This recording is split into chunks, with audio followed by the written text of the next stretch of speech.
오늘은 2024년에서 2025년을 중심으로 주요국들의 상속세 개편과 논의 동향을 정리해 보겠습니다.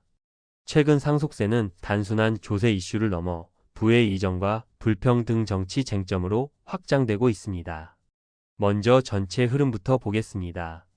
최근 상속세 개편은 크게 세 갈래로 나뉩니다. 영국처럼 세부담을 강화하는 국가, 미국 벨기에처럼 완화하는 국가, 그리고 덴마크 독일 이탈리아처럼 제도 보완에 집중하는 국가입니다. 동시에 스위스 인도 호주처럼 정치적 논쟁으로 번진 사례도 확인할 수 있습니다. 먼저 영국입니다. 영국 상속세는 1986년 도입된 제도로 기본 세율은 40%, 면제 한도는 32만 5천 파운드로 2009년 이후 동결돼 있습니다. 실제로 상속세를 내는 사망자는 약 4%에 불과하고 평균 유효세율은 10 내지 20% 수준입니다. 영국의 상속세 비중은 총세수 대비 약 0.75%로 OECD 평균보다는 높습니다. 다만 한국, 일본, 프랑스, 벨기에 같은 고부담 국가들과 비교하면 낮은 편에 속합니다. 정책적으로 보면 보수당 정부는 상속세 단계적 폐지를 언급했지만 실행되지는 못했고 2024년 7월 출범한 노동당 정부는 방향을 바꿨습니다.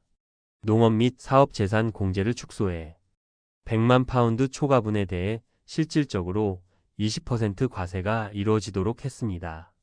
이 제도는 2026년 4월부터 시행될 예정입니다. 특히 문제로 지적되는 부분은 면제 한도 동결입니다. 물가와 자산 가격이 오르는 상황에서 면제 한도를 묶어두면 실질적으로 과세 대상이 계속 늘어나게 됩니다.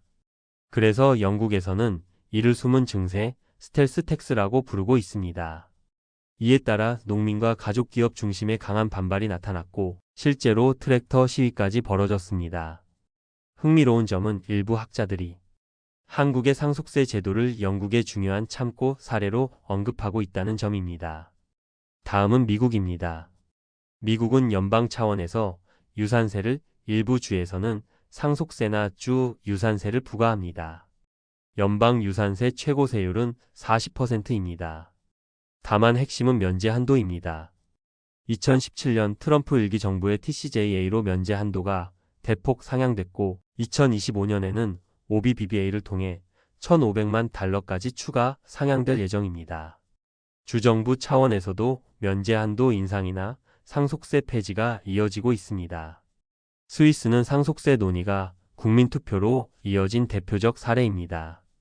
5천만 스위스 프랑 이상 상속에 50% 과세하자는 제안이 있었지만 2025년 국민투표에서 78% 반대로 부결됐습니다.